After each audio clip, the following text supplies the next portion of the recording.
সে রইল জানালার বাইরের দিকে চেয়ে, যেন কাছের দিনের ছোঁয়াচ পার হওয়া চাহনিতে।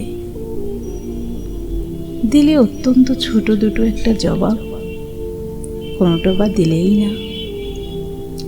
বুঝিয়ে দিলে হাতের অস্থিরতায় কেন এসব কথা। এর চেয়ে অনেক ভালো চুপ করে থাকা।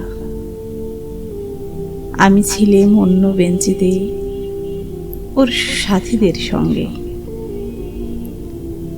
এক সময় আঙুল নেড়ে জানালে কাছে আসতে। মনে হলো কম সাহস নয়। বসলো মোর এক বেঞ্চিতে। গাড়ির আওয়াজের আড়ালে বললে মৃদু স্বরে, কিছু মনে করো না, সময় কথা, সময় নষ্ট করবার।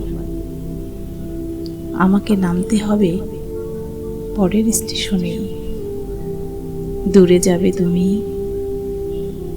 তাই যে প্রশ্নটার জবাব এতকাল থেমে আছে, শুনবো তোমার মুখে।